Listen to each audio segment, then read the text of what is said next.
શું તમે ક્યારે પૂજા કરતી વખતે શ્રીફળ વધેર્યું છે ને અંદરથી કંઈ એવું જોવા મળ્યું કે તમે વિચારમાં પડી ગયા હો?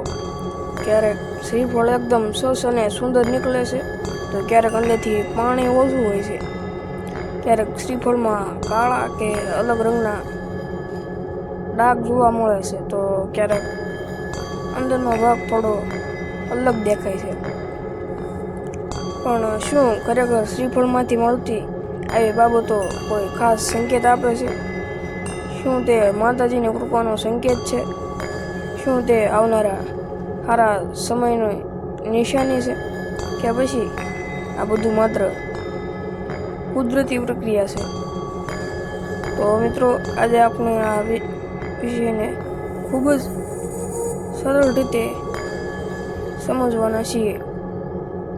અને મિત્રો, વિડીયો અંત સુધી જરૂર જોવો, કારણ કે છેલ્લે હું તમને એવી એક વાત જણાવીશ જે જાણ્યા પછી તમે પણ માત્ર શ્રીફળ જોઈને તરત જ શુભ કે અશુભનો નિર્ણય નહીં લો. જય માતાજી. મિત્રો, હિન્દુ પરંપરામાં શ્રીફળને ખૂબ જ પવિત્ર માનવામાં આવે છે. ઘણા લોકો પૂજા, મંદિર દર્શન, નવી શરૂઆત, નવરાત્રિ, લગ્ન, ગૃહપ્રવેશ અને વિવિધ ધાર્મિક પ્રસંગોમાં શ્રીફળનો ઉપયોગ કરે છે. શ્રીફળને સામાન્ય રીતે ભગવાનને અર્પણ કરવામાં આવે છે અને તેને શુદ્ધતા તથા ભક્તિ સાથે જોડવામાં આવે છે. આ કારણે જ્યારે કોઈ વ્યક્તિ પૂજા પછી શ્રીફળ વધેરે છે અને તેની અંદર કંઈક અલગ દેખાય છે, ત્યારે સ્વાભાવિક રીતે મનમાં પ્રશ્ન થાય છે કે આનો અર્થ શું? પણ અહીં એક મહત્વની વાત સમજવી જરૂરી છે. શ્રીફળની અંદર દેખાતી દરેક વસ્તુને ચમત્કારિક સંકેત માનવો યોગ્ય નથી. ઘણી બાબતો શ્રીફળની કુદરતી સ્થિતિ, તેની ઉંમર, સંગ્રહ કરવાની રીત અને અંદરની ભેજને કારણે પણ થઈ શકે છે. એટલે આજે આપણે પરંપરાગત માન્યતાઓ પણ જાણીશું અને સાથે વ્યવહારુ સમજણ પણ જાણીશું. પહેલો સંકેત: શ્રીફળ અંદરથી સ્વચ્છ અને સારું નીકળે. મિત્રો, પરંપરાગત માન્યતા પ્રમાણે જો પૂજા દરમિયાન વધેરેલું શ્રીફળ અંદરથી સ્વચ્છ, સફેદ અને સારું નીકળે, તો તેને ઘણા લોકો શુભ માને છે. લોકમાન્યતા એવી છે કે આ સકારાત્મકતા અને સારા પરિણામની આશા સાથે જોડાયેલું છે.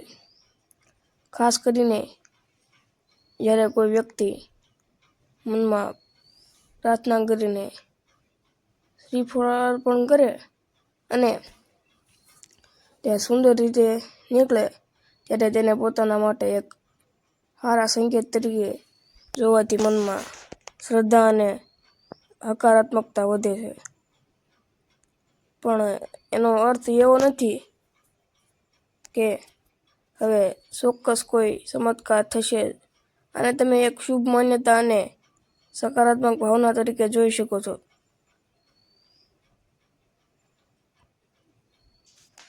બીજો સંકેત: શ્રીફળમાં પૂરતું પાણી હોવું. હવે વાત કરીએ શ્રીફળના પાણીની.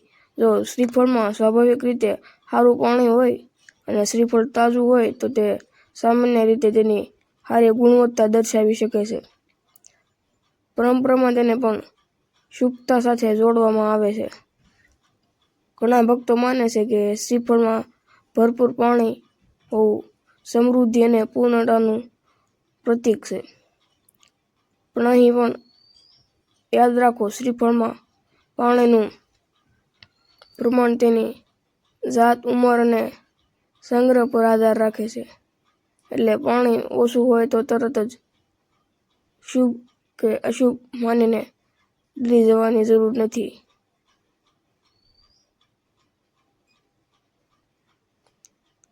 ત્રીજો સંકેત, શ્રીફળમાં કાળા ડાઘ દેખાય. હવે આવે છે સૌથી વધુ પૂછાતો પ્રશ્ન.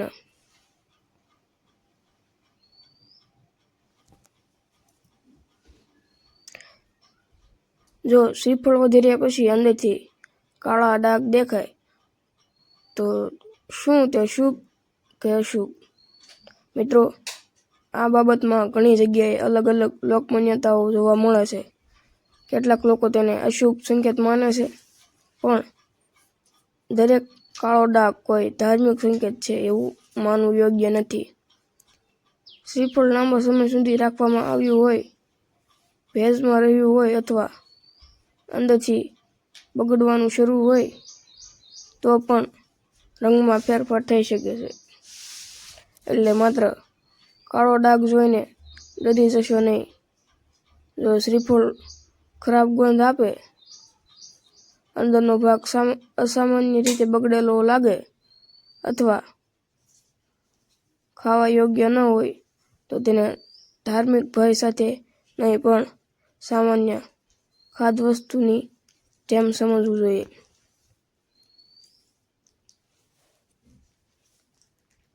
ચોથો સંકેત, શ્રીફળ અંદરથી ખરાબ નીકળે. ક્યારેક શ્રીફળ બહારથી એકદમ સારું દેખાય, પણ વધી રહ્યા પછી અંદરથી બગડેલું જોવા મળે. આ જોઈને કેટલાક લોકો તરત જ કહે છે, માતાજી પ્રસન્ન નથી. પણ આવું નિશ્ચિત રીતે કહેવું યોગ્ય નથી. શ્રીફળ એક કુદરતી વસ્તુ છે અને બહારથી સારું દેખાતું પણ ફળ અંદરથી ખરાબ હોઈ શકે છે. એટલે આવી સ્થિતિમાં ડરવાની જરૂર નથી. પૂજામાં તમારી ભાવના, શ્રદ્ધા અને સારા કર્મ વધારે મહત્વના છે. એક શ્રીફળની અંદરથી સ્થિતિના આધારે પોતાના જીવન વિશે મોટો નિર્ણય ન લો. પાંચમો સંકેત, શ્રીફળમાં અનોખી રચના દેખાય. હવે ઘણી વખત એવું બને કે શ્રીફળની અંદર કોઈ આકાર અથવા રચના અલગ દેખાય ત્યારે લોકો કહે છે, આ તો ખાસ સંકેત છે. અહીં પણ સમજદારી જરૂરી છે. કુદરતમાં ફળોની અંદર ઘણા પ્રકારની રચના બની શકે છે. આવી વસ્તુ જોઈને તમને આધ્યાત્મિક રીતે સકારાત્મક અનુભવ થાય તો તેને તમારી શ્રદ્ધા સાથે જોડીને જોઈ શકાય છે. પણ તેને ભવિષ્યની ચોક્કસ આગાહી માનવી યોગ્ય નથી. છઠ્ઠી વાત, શ્રીફળ ફૂટવાની રીતે. પૂજામાં શ્રીફળ વધેતી વખતે તે કેવી રીતે ફૂટ્યું તે અંગે પણ ઘણી લોકમાન્યતાઓ છે. કેટલાક લોકો માને છે કે શ્રીફળ સુંદર રીતે ફૂટે તો શુભ. કેટલાક લોકો માને છે કે બે ભાગ સરખી રીતે થાય તો કાર્ય સિદ્ધ થવાનું પ્રતીક. પણ હકીકતમાં શ્રીફળ ફૂટવાની રીતે તેના બહારના આવરણ, અંદરની રચના અને તેના વધારવામાં લાગેલા બળ પર આધાર રાખે છે. એટલે તેને ચોક્કસ ભવિષ્યવાણી તરીકે ન જોવી.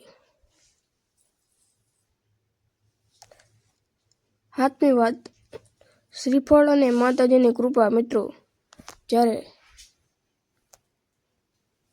આપણે માતાજીને શ્રીફળ અર્પણ કરીએ છીએ ત્યારે સૌથી મહત્વની વસ્તુ શ્રીફળ નથી. સૌથી મહત્વની વસ્તુ છે આપણી ભાવના. જો કોઈ વ્યક્તિ ખૂબ શ્રદ્ધાથી માતાજીને યાદ કરે, પ્રાર્થના કરે અને પોતાના જીવનમાં સારા કર્મો કરવાનો સંકલ્પ કરે તો એ ભક્તિનો સાચો અર્થ છે. માત્ર શ્રીફળની અંદર શું દેખાયું તેના આધારે ભગવાન આપણાથી ખુશ છે કે નારાજ એવું નક્કી કરી શકાય નહીં. હવે એક ખૂબ જ મહત્વની વાત, જો પૂજા દરમિયાન શ્રીફળ તમારી ધારણા પ્રમાણે ન નીકળે તો શું કરવું? સૌથી પહેલાં ડરવાનું નથી. બીજું, નકારાત્મક વિચારો કરવા નહીં. ત્રીજું, માતાજીને શ્રદ્ધાથી પ્રાર્થના કરવી. ને ચોથું, પોતાના જીવનમાં સારા કર્મ કરવાનું ચાલુ રાખવું. કારણ કે આપણા જીવનમાં સારા પરિણામ માટે માત્ર સંકેતો પર આધાર રાખવા કરતાં મહેનત, સારા નિર્ણયો, સારા કર્મ વધારે મહત્વ ધરાવે છે. શ્રીફળ અર્પણ કરતી વખતે આ વાતો ધ્યાનમાં રાખો. પૂજા દરમિયાન શ્રીફળ લેતા પહેલા શક્ય હોય તો તાજું ને સ્વચ્છ શ્રીફળ લો. તેને સ્વચ્છ પાણીથી સાફ કરો. પૂજા સ્થળેથી શ્રદ્ધાથી અર્પણ કરો. માતાજી અથવા ભગવાનનું સ્મરણ કરો. અને સૌથી મહત્વનું, પૂજા દરમિયાન મનમાં નકારાત્મક ભય રાખશો નહીં. પૂજા ભય માટે નથી. પૂજા શ્રદ્ધા, શાંતિ ને સકારાત્મકતા માટે છે. હવે સૌથી મોટું રહસ્ય, મિત્રો, ઘણા લોકો એક ભૂલ કરે છે. તેઓ શ્રીફળમાં કંઈક અલગ દેખાય એટલે તરત જ ઇન્ટરનેટ પર શોધવા લાગે છે. આ શુભ છે કે અશુભ. પછી અલગ અલગ વાતો વાંચીને ડરી જાય છે.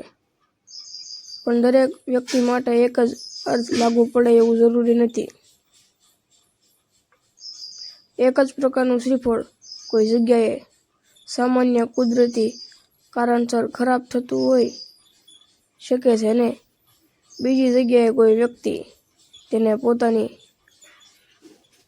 પરંપરાગત માન્યતા મુજબ અલગ રીતે જોઈ શકે છે. એટલે સૌથી સારી રીત છે શ્રદ્ધા રાખો, પણ અંધશ્રદ્ધા ન રાખો. માતાજી માટે સાચી ભક્તિ શું છે? માતાજીને પ્રસન્ન કરવા માટે માત્ર શ્રીફળ ચઢાવવું પૂરતું નથી.